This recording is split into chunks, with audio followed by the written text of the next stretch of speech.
Strong communication and speaking skills can be a roadblock for even the best of us. Are you confident in your communication and speaking skills? If not, our special guest today is going to share some of his best tips to help you realize your full potential.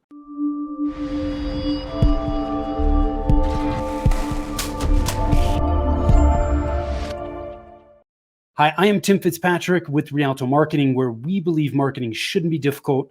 All you need is the right plan.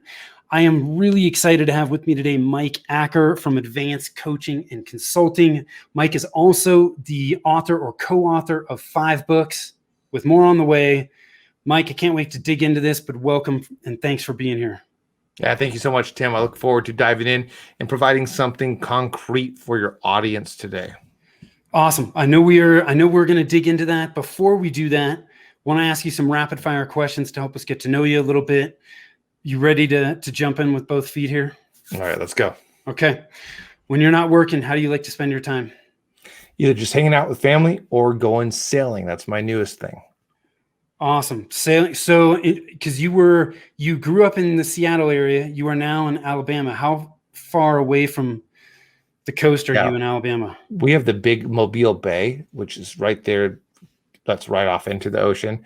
And so it's a great place to go sailing. And we're about 10, 15 minutes away from the spot where our boat is moored. Okay. Not bad. That's pretty close. What's your hidden talent?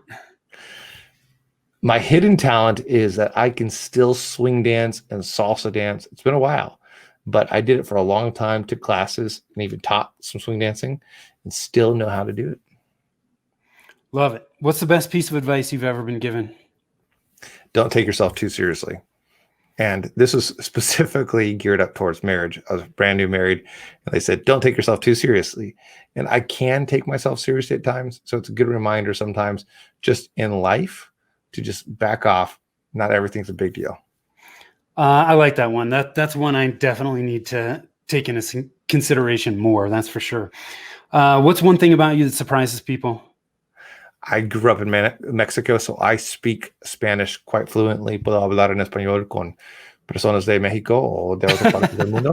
And so I have clients actually in Spain and in Mexico and other places that speak Spanish. I love it. Now, another thing that you told me before we jumped on air is that you were a pastor for 18 years? Yeah, 18 years. Okay. Yeah, 18 That's years. another thing I bet a lot of people would surprise a lot of people. So those are two very, very cool things. Yeah. What does success mean to you? Ultimately, success is that at the end of the day, it's not about what you have, but who you belong to. And if you think about, some people have a lot, but they don't feel like they're connected in intimate relationships. So it's about those intimate relationships, about who you are doing life with. And success isn't one big time thing. It's what happens every single day that you're building your life towards. Love it. Where's your happy place? Just relaxing with my family. Or being on your sailboat? Well, not quite yet. It's got to get to that spot. That's what I do in my downtime, but it hasn't got to the spot where it's just secondhand. Yeah. So. What qualities do you value in the people you spend time with? I like people who are not just about themselves, but who are going to listen to others. So we went out with some friends this last weekend and just love hanging out with them because of the type of people who are going to be very interested in you, which then you talk about yourself and you don't feel bad. And then you ask them and they talk about themselves.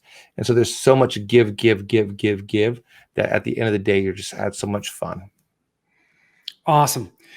So Mike, tell us a little bit more about, what you're doing at Advanced Coaching and Consulting, who you're working with, how you're helping them.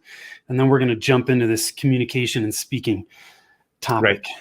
Right. So through Advanced Coaching and Consulting, my big focus is to help people realize their potential. The idea is this, that in you, there's a potential to communicate stronger, with greater impact, with greater effectiveness.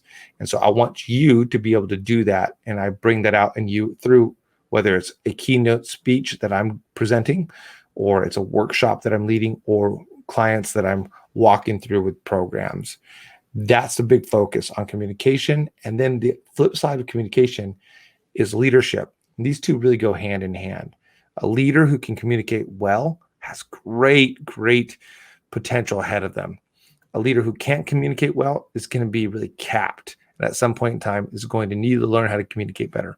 Likewise, a communicator will often be seen as a leader. So they'll be put in spots of leadership, like that salesperson that does really well gets put in the spot of leadership, or that person who's just very charismatic.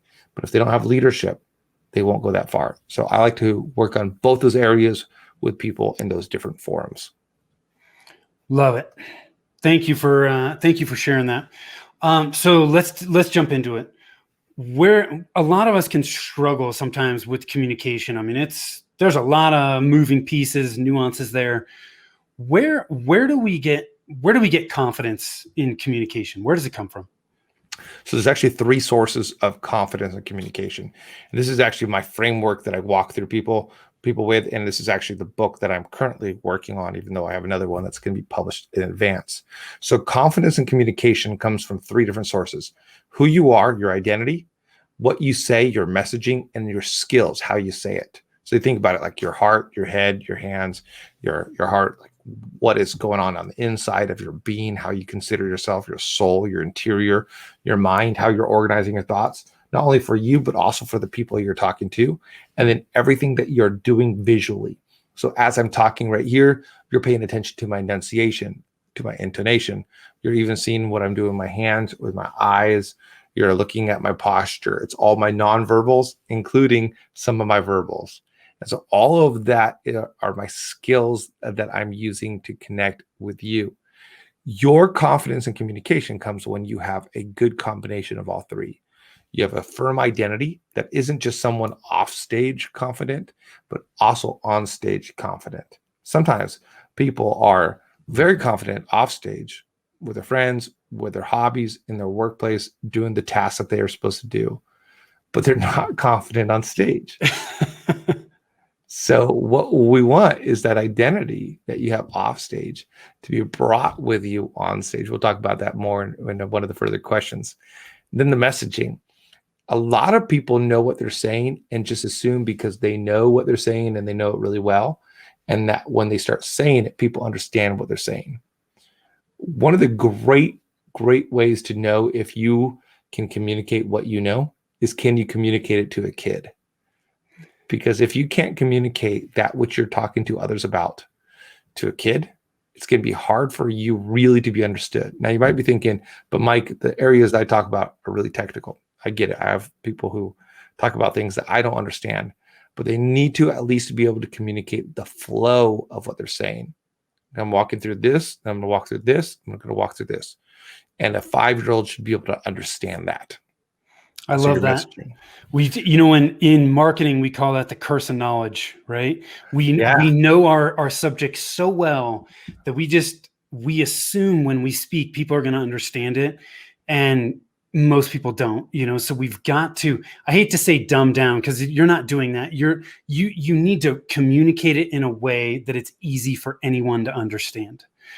So I love the analogy of, look, if your 5-year-old can understand it, then you're doing a good job. Right. I love this. Let's take a moment on this, because it's all part of messaging confidence. And my son was yesterday taking a drumming lesson from a professional. And so this guy knows his stuff. He's an audio engineer. Actually went to Berkeley, which you went to Berkeley. Yeah. And so this guy has all this experience. He's got this knowledge. And the moment he met with my son, you could see he did not dumb it down. Like, he didn't try to pretend that beats per minute were anything other than beats per minute. But he brought it down and he said, now you see your heart, and your heart goes bump, bump, bump, bump, bump, bump. Those are called beats per minute. How many beats is? So he was able to simplify it so that my son could understand it. And then he drew different notes in color, because my son's drum pad is in color. So he's bringing that knowledge that he could talk about on a high level as someone who has a degree in this from Berkeley, and he's bringing it down to him. He's simplifying it. And as a communicator, we need to be able to do that. So if we're talking about cardiology, okay, there's some terms that I don't even understand in there, but ultimately you still got to be able to say, well, our heart's there, right? And be simplifying it down to a spot where people can understand it. Now, it's not that when you communicate it that way, but you need to be able to put it into that kind of framework that can be understood by anybody, Yeah. so that you then know I'm going to go from A, B, C, D, E, F, G versus all kinds of Greek symbols or something else. Yeah. I love that. So identity, messaging, and then the third one Yeah, the again? third one is skills, all the external areas in which you communicate. The way that I communicate this and the way I teach this is, if I go out on a football field with you, Tim, and say you're an accomplished football player or hockey player, even worse, I know nothing about hockey. I can barely ice skate, and I can do a little bit of football, but I'm not going to feel extremely comfortable. And I might mess around. I probably joke around a little bit about it because I'm lacking confidence in that because I don't have skills. Yeah. I believe in myself and I know who I am off stage and on stage. But in that moment, my skills are going to be so deficient that I don't really know how to participate. Or if you want to talk about hockey, I have no idea. If you want to talk about medicine, I have no idea. And so I'm probably just going to shut up and stop talking because I can't be conversant in it. So then I go on a soccer field with you, and then I'm going to feel at ease. I'll start joking around. I'll be even more myself because I grew up playing soccer since I was in kindergarten. Okay. So the more skills you have, the more confidence you have. We all get that. It's obvious. Oh, yeah, makes sense. Well, the more skills that you know in terms of communication, eye contact, your posture, your breathing, your intonation, your facial expressions, your smiles, in other words, warming up your face with a Duchenne smile, and all these different things. The more you know about that, you'd go, oh, I can do this. I can go up in front. And even in the moment, if I'm nervous, I can get up in there, show my skills. And as my skills are out there, I start feeling more confident because I know that I'm doing it with some level of proficiency. So the skills lay that foundation that you can start to build from and give you the confidence to, even if you don't have a lot of experience, get out there and do what you need to do. So I'd actually say that the foundation is the identity part. Okay. But if you haven't worked on the identity yet, your skills can buy some time as you're reminding yourself of the value that you have in front of people and that you are able to get up in front of there. So you don't want to fake it until you make it 5 years from now. And a lot of people do that. They fake it till they maybe make it someday, but you can begin to fake it so that you can have some time while you're developing your identity as a speaker and messaging. Also, it's not even so much faking it as when I know I'm doing something well, it actually changes the way I see myself. So if I get up in front of people and I know that I'm connecting, then I go, oh, look, I'm connecting with those people, and builds that confidence up. And then what I do, I skillfully connect even more. And then I go, look how well I'm connected with people. And then I engage some more skills. And so it allows me to keep on building. So all of these three go hand in hand. It's like a Venn diagram where all three of them are overlapping. So you've got you got to have all three. If one of them's missing, something is the wheels are going to come off in some way, shape, or form.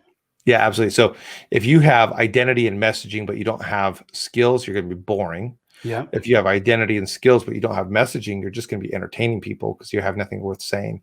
And if you have skills and you have messaging, but you don't have identity, you're just being shallow and leaving people feeling like you're a hypocrite or that they're going to be apathetic because you're not really in it. Yeah. Okay, cool. I love it, man. We have a very similar approach with marketing strategy trilogy. Your target market, your messaging, and you have to have a plan of how you're going to get that message in front of those people. So very similar philosophy, just applied to something different. So yeah, that's great. That really resonates with me. I love that.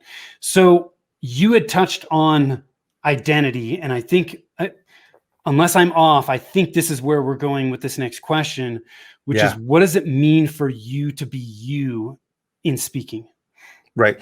So that really is one of the 7 strategies in my first book that I wrote, Speak With No Fear. Speak With No Fear, I wrote 2 years ago. It's gone on to be the top rated book in the world on the topic of overcoming fear of speaking. Most of the reviews are great. There are some reviews that are not great. But nobody's perfect. You can't be all things to all people. And Mm-mm. even the perfect books aren't liked by everybody. And so in the book, I talk about you be you. The idea is this, that when you get in front of people, you often switch to a different personhood. So here I am off stage, but now I'm going on stage and I feel like I should be like this. I was working with one individual who said, Mike, I need to be calm, cool, and collected. And I said, well, tell me about yourself. And they said, well, I'm outgoing, I'm loud, I'm always the life of the party. And I said, there's a big disconnect right here because you're everything that is the opposite of calm, cool, and collected. And they said, I know that's the problem. So I need to be calm, cool, and collected. And I said, why do you want to be like that? And they said, well, everybody's calm, cool, and collected there. They're all like this and this and this, and that's how they come across. And so I'm not good because of that. And I said, hopefully they're being true to themselves, but I don't want you to try to be like them, an imitation of them. I want you to be a really good version of yourself. So here's my little quote that I say again and again about this. You'll never be a great imitation of someone else. So don't settle to be a poor imitation of someone else. Be the best version of yourself.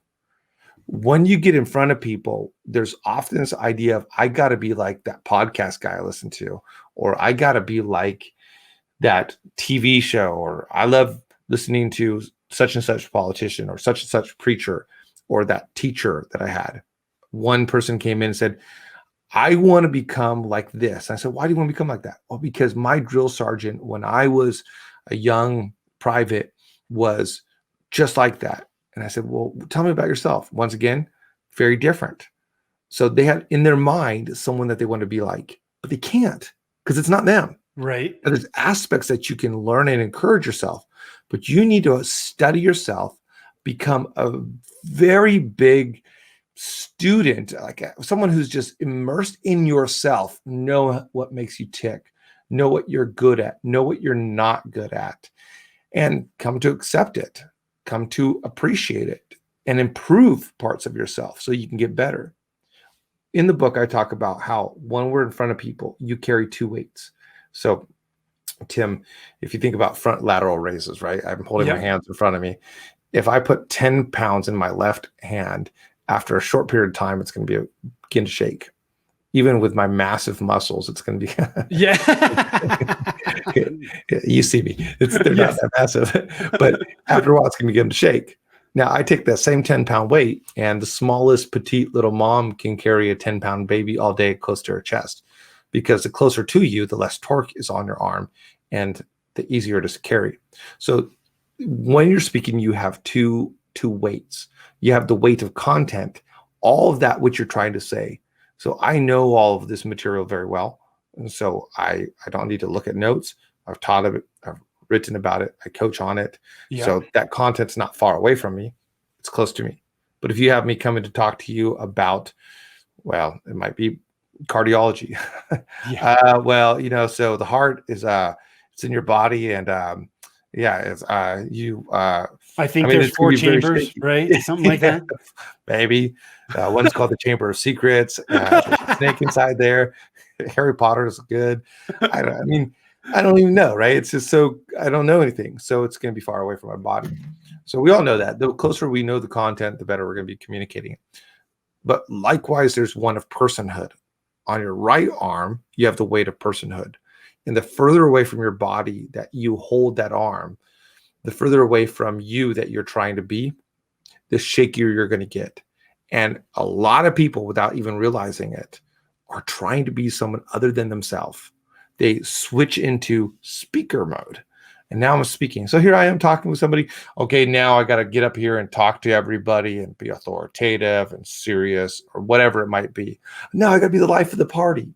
And inside they're cringing while they're trying to fake this persona. And that's definitely not what I mean by skills. So you need to know yourself and then let yourself shine through, because the closer you are to being you, the more confident you're gonna feel. You mentioned my pastoring career. So I started when I was 20 years old. And at the age of 26, I was asked to be a senior pastor of a small church. I felt fairly confident and knew myself when I was speaking to our youth and kids, but I didn't know who I was. I didn't feel like I could be myself the same one that they hired and that they knew after 4 years of being there, I didn't feel like I could be that person in front of adults, like real adults, because 26 wasn't a real adult. Yeah. There's doctors and physicians. I mean, the same thing. Lawyers and other people. They're professionals, real people. Yeah, people who own businesses and have been adults for a long time. And so I embarked on a quest to find myself. So I would listen to different pastors around America religiously, pun intended, and I would try to be like them. So one week I was like Rick Warren. All right, so my friend Rick's wife, and I would literally memorize his sermons and regurgitate them. And then one week I'd be T.D. Jakes, which is a famous black preacher. So you know what you so it just didn't fit. And other times I would be like the super intellectual guy, and other times I would be the super gregarious. And I talk about it in the book. I think the church grew because people were like, what's going to happen this week? Who's he going to be this week? Who's he going to be? And I'm not even good at imitating, as you just noticed. But eventually I realized that all of those were foreign to myself. And while there's things I could take from them, I needed to realize who I was. And so I studied myself, did every personality profile you could imagine. So if you're out there thinking, I get nervous in front of people, learn who you are and bring that person onto the platform. I love it. So last thing we're going to dig into here today, how does it's not about you add to confidence? Do you remember 8th grade dances, Tim? Very vaguely. I think I've tried to like put it out of my mind. Actually, I don't even think I really went to many of them, but right. And that's part of the point, actually. It's funny things nowadays, it's like school organizers have realized that 8th graders aren't quite ready to go to dances. Yeah. They do like blow up parties and other stuff along with the dance.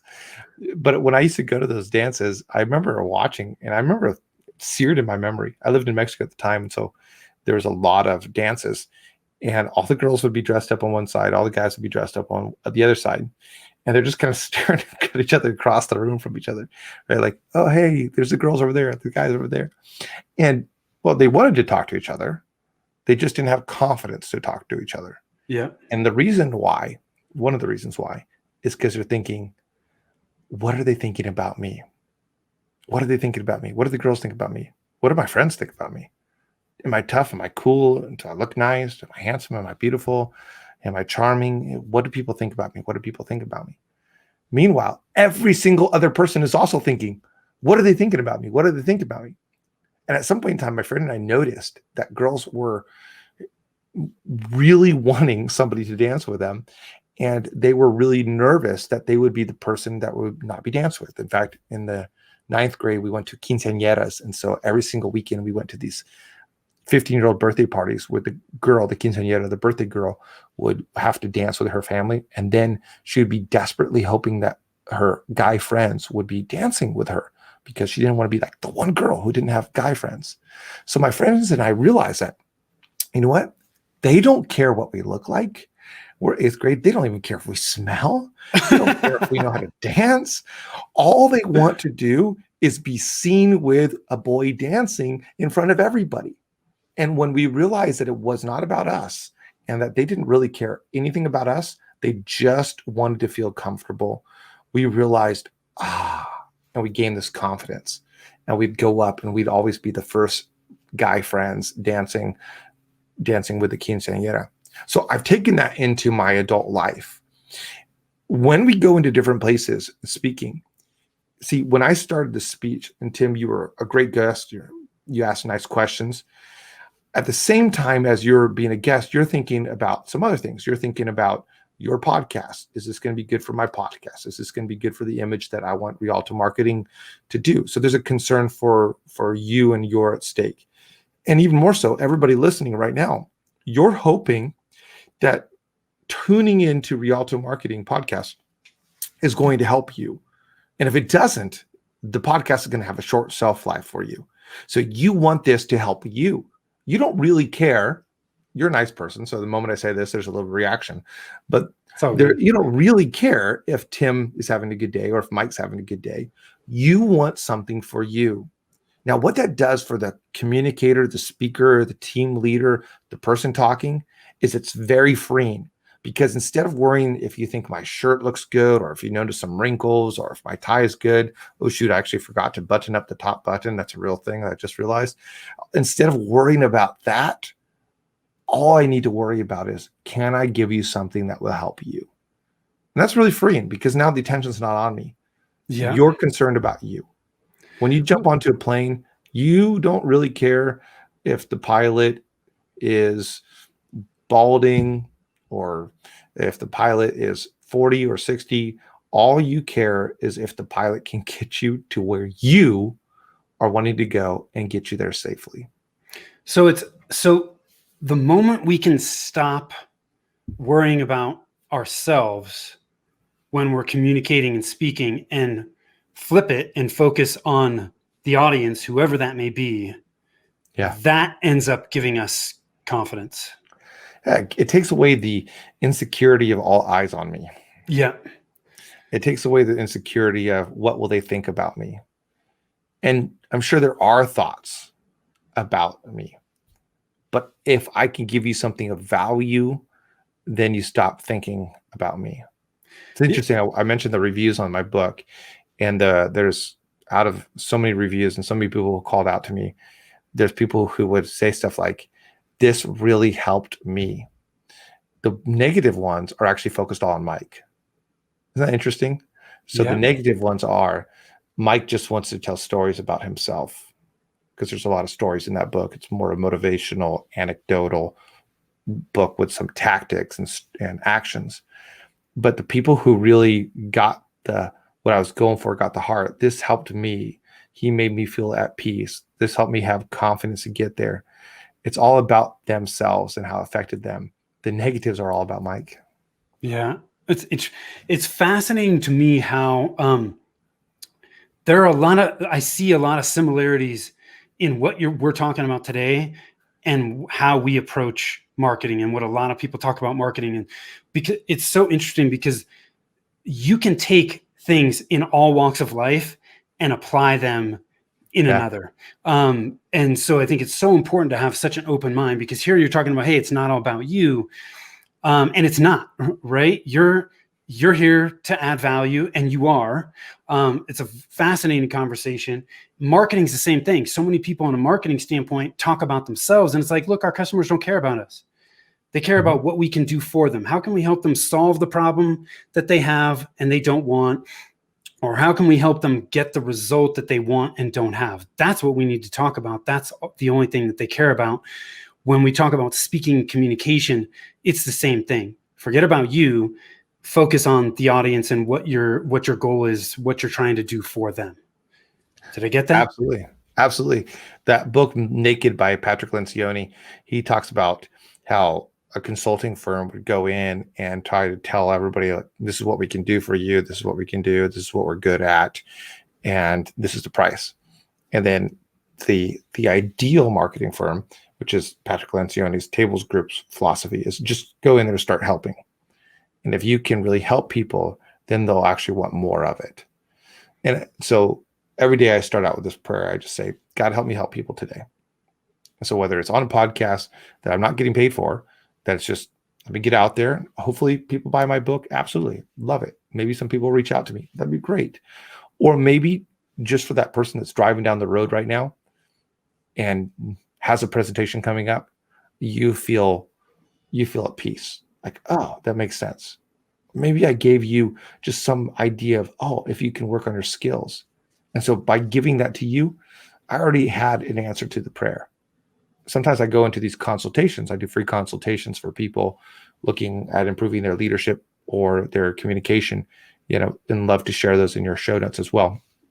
And when people go into that consultation, my goal is, let me just help someone. And so generally I'll ask them questions, and then I'll say, well, why don't you dive into something that you have to give? And if they're comfortable with that, they start diving into a couple-minute presentation, and always I'm able to see something that's low-hanging fruit that they can work on right away. And this is what I do all day long. So I'm able to help them. And sometimes they go, man, that was great. And they don't buy. Sometimes they just go get my book. And sometimes they sign up for a program. or sometimes they become a friend. And all of those different are wins. So if we can just approach life, whether we're a builder, an architect, a grocery store owner, dry cleaner, whatever it is, and we just say, at the end of the day, I'm going to help people, and it's not going to be about me. I believe that in the end, we'll end up making more money and feeling good about the money we make versus just trying to go after the dollars. Yeah. So any last minute words of wisdom, thoughts you want to leave us with? I love that last thought, but anything else you want to add on to that? Yeah, absolutely. So we called this at the beginning, where you are is not where you have to stay. And that is a great way to end. If you're in a spot where you're stuck, you don't have to stay there. You can get out. And you have to believe that you can get out. You have to believe that you can go forward.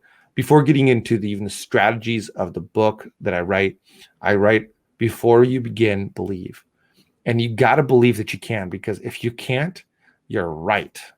And if you believe you can, you're right. I think that's a Henry Ford quote. Yeah. Whether you think you can or can't, you're right. So believe that where you are is not where you have to stay, whether that's you're an unknown business and you need some Rialto marketing, a little plug for you. Yeah. Thank you. I appreciate that, Mike. Whether it's a leadership, whether it's interviewing, whatever it is, that where you are is not where you have to stay. I love it. Where can people learn more about you, Mike? MikeAcker.com is a great spot to do so. You can go to Amazon, type in Mike Acker. I have 5 books out there. I have another one coming up in a couple of months. And then the one that I was actually talking about is actually in a few months down the road, working on it right now. So MikeAcker.com or on Amazon. You can find me all over the web. MikeAcker.com, DOT.com is what my Facebook or my Instagram, my Twitter is. But ultimately, just go to MikeAcker.com. Cool. So Mike, and then that's ACKER.com. If you've been watching or listening to this, you know Mike knows what he's talking about. If you are struggling with leadership, communication, speaking, please reach out to Mike, have that initial conversation with him.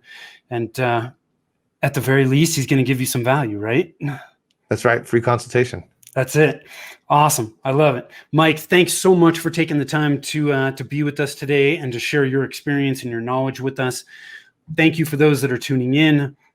If you want to gain some clarity on where to focus your marketing efforts right now to get the best return, you're running into some roadblocks, you're not sure what that next step should be, hop on over to our website, rialtomarketing.com. That's RIALTO marketing.com. Click on the Get a Free Consultation button. I, like Mike, will be happy to chat with you and hope give you some value and some clarity on what those next steps should be. So thanks so much for tuning in. Until next time, take care.